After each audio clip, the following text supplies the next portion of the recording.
Friends welcome back to I'm Bhagya YouTube channel. నేను YouTube ఛానల్లో long videos పెట్టి చాలా రోజులు అవుతుంది. ఇప్పుడు మళ్ళీ మొదలు పెట్టడానికి కారణం డబ్బు, అలాగే మీ అందరితో ప్రశాంతంగా మనసు విప్పి మాట్లాడుకోవచ్చు. ప్రెజెంట్ నేను తిరుపతి నుండి సత్యవేడికి అయితే వెళ్తూ ఉన్నాను. సత్యవేడిలో ఒక షూట్ ఉంది, అలాగే శ్రీ బాలనాగమ్మ వార్షికోత్సవాలు జరుగుతున్నాయి. ఖచ్చితంగా నేను ఈ వీడియో పెట్టేసరికి ఆ వార్షికోత్సవాలని జరిగిపోయి ఉంటాయి. నాకు తెలుసు నేను ఎప్పుడు కాస్త లేటే కాదు చాలా లేటు. ఫ్రెండ్స్, ఇంతకీ మీరు మన యూట్యూబ్ ఛానల్ సబ్స్క్రైబ్ చేశారో లేదో చెక్ చేసుకోండి. ఖచ్చితంగా సబ్స్క్రైబ్ చేసి పక్కనే బెల్ ఐకాన్ ఉంటుంది, దాన్ని కూడా కొట్టండి. ప్రెజెంట్ నేను పుత్తూరు క్రాస్ చేసి వెళ్తూ ఉన్నాను. దారి పొడుక్కి నాకు ఎటు చూసినా చాలా మంది వెంకటేశ్వర స్వామి మాల వేసుకొని వెళ్తూ ఉన్నారు నడుస్తూ. మా ఊరు సత్యవేడి నుంచి కూడా ప్రతి సంవత్సరం స్వామి మాల ధరించి ఇలా నడుస్తూ తిరుమలకైతే చేరుకుంటారు. నా ఫ్రెండ్స్ లో కూడా చాలా మంది ఇలా మాల వేసుకొని నడుచుకుంటూ వెళ్తారు. నేను కూడా వాళ్ళతో పాటు ఇలా కలిసి నడుచుకుంటూ వెళ్ళాలని అనుకుంటాను, కానీ ఒక్కసారి కూడా నాకు కుదరలేదు, ఆ అదృష్టం దక్కలేదు. ఫ్రెండ్స్, మీరు ఎప్పుడైనా ఇలా మాల వేసుకొని నడుచుకుంటూ తిరుమల వరకు వెళ్ళారా? కామెంట్ చేయండి. స్వామివారిని నమ్ముకొని ఇలా మాల వేసుకొని నడుచుకుంటూ వెళ్తే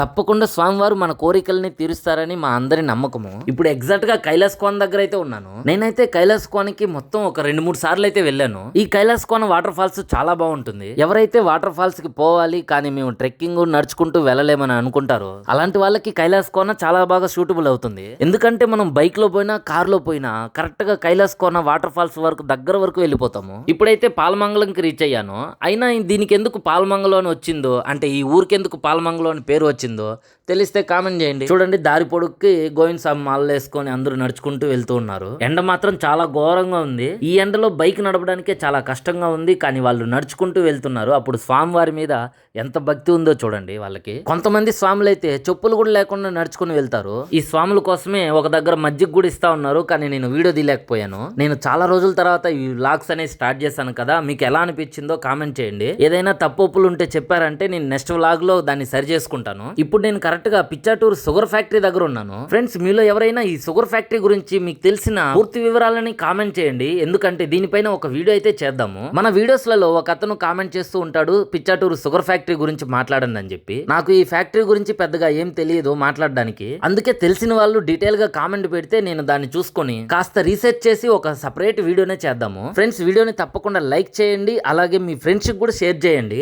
నా లైఫ్ లో నాకున్నది ఒకే ఒక పెద్ద డ్రీమ్, అదే యూట్యూబ్ రావడం. దానికోసం నేను 9 years గా వీడియోస్ చేస్తూనే ఉన్నాను. ఈ మధ్యలో కుటుంబ సమస్యల వల్ల, కొన్ని ఆర్థిక సమస్యల వల్ల వీడియోస్ చేయలేక ఆపేశాను. ఇప్పుడు ఎంతో కొంత చిన్న గుర్తింపు వచ్చినా గానీ యూట్యూబ్ లో రెగ్యులర్ గా వీడియోస్ చేయలేకపోతున్నానని బాధపడుతూ ఉండేవాడిని. దాంతో పాటుగా నాకు ఆర్థికంగా కూడా చాలా సమస్యగా ఉంటుంది. అందుకే ఇకపైన నేను మన యూట్యూబ్ ఛానల్ ద్వారా నా చుట్టూ ఉన్న పరిసర ప్రాంతాలని ఎక్స్ప్లోర్ చేస్తూ మీ అందరికి మళ్ళీ మన ప్రాంతాలని కొత్తగా చూపియాలని, మన చుట్టుపక్కల ఉన్న ప్రదేశాల్లో మస్ట్ విజిటింగ్ ప్లేసెస్ ఏవే ఉన్నాయో వాటిని ఎక్స్ప్లోర్ చేస్తూ వీలైతే ఆ ప్రాంతం యొక్క చరిత్రని తెలుసుకొని అందరికి తెలియజేసేలాగా ఈ లాంగ్ వీడియోస్ అయితే ప్లాన్ చేస్తున్నాను. నెక్స్ట్ వీడియోస్ దేనిపైన చేయాలో మీరు కామెంట్ చేయండి. వాటిని నేను నోట్ చేసుకొని తప్పకుండా వాటిపై కూడా వీడియోస్ చేస్తాను. ఇప్పుడు నేను కీలపూడి అనే గ్రామం దాటాను. పిచ్చాటూరు చెరువుకి పక్కన డ్రైవ్ చేసుకుంటూ వెళ్తున్నాను. ఈ పిచ్చాటూరు డ్యామ్ చాలా బాగుంటుంది. వర్షాకాలంలో ఇంకా చాలా బాగుంటుంది. గవర్నమెంట్ కూడా దీన్ని పర్యాటకుల ప్రాంతంగా అభివృద్ధి చేస్తే చాలా బాగుంటుంది. చెరువులో బోటింగ్ కూడా పెట్టి రెవెన్యూ వచ్చేలాగా కూడా జనరేట్ చేయొచ్చు.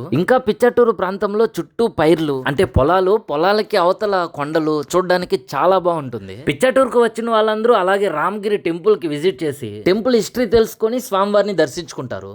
గవర్నమెంట్ కొద్దిగా ఆలోచించి పర్యాటకుల ప్రాంతంగా దీన్ని అభివృద్ధి చేస్తే మాత్రం చుట్టుపక్కల ఉన్న ఎన్నో గ్రామాలకి చాలా హెల్ప్ అవుతుంది అభివృద్ధి అవడానికి. నేను కూడా అతి త్వరలో రామగిరి టెంపుల్ పైన ఒక లెంత్ వీడియో అయితే చేస్తాను. ఆ వీడియో మిస్ అవ్వకూడదంటే మన ఛానల్ ని మీరు సబ్స్క్రైబ్ చేసి పక్కనే ఉన్న బెల్ ఐకాన్ అయితే కొట్టుండాలి. రామగిరిలో ఇలాంటి ఒక థియేటర్ కడతారని ఎవ్వరూ ఎక్స్పెక్ట్ చేసి ఉండరు నాకు తెలిసి. నేను అలా వెళ్తూ చూసినప్పుడు ఈ థియేటర్ ని చాలా ఆశ్చర్యపోయాను. నేనైతే ఒక్కసారి కూడా థియేటర్ కి వెళ్ళలేదు, కానీ నాకు తెలిసిన వాళ్ళు వెళ్ళారు. వాళ్ళైతే థియేటర్ చాలా బాగుందని చెప్పారు. ఫ్రెండ్స్, ఇది నా మొదటి వ్లాగ్. ఏదైనా ఒప్పు తప్పులు ఉంటే కామెంట్ చేయండి, సరిదిద్దుకుంటాను. తప్పకుండా మన యూట్యూబ్ ఛానల్ ఐఎమ్ భాగ్య వైటీని సబ్స్క్రైబ్ చేసి మీ ఫ్రెండ్స్ అందరికి కూడా షేర్ చేయండి. నేను ఈ వ్లాగ్ ని నాగలాపురం దగ్గర కరెక్ట్ గా ఎండ్ చేస్తున్నాను. మన చుట్టుపక్కల ఉన్న మస్ట్ విజిటింగ్ ప్లేసెస్ ని ఒక సిరీస్ లాగా వీడియోస్ అయితే చేస్తాను. వాటిని మిస్ అవ్వకూడదంటే మన IM Bhagya YT YouTube channel ని ఇప్పుడే సబ్స్క్రైబ్ చేసేయండి. ఇన్స్టాగ్రామ్ లాగే మన యూట్యూబ్ ఛానల్ ను కూడా ప్రతి ఒక్కరు ఆదరిస్తారని మనస్ఫూర్తిగా నమ్ముతున్నాను. ఫ్రెండ్స్, నెక్స్ట్ వీడియోలో కలుసుకుందాం. Thank you so much for watching IM Bhagya YT YouTube channel.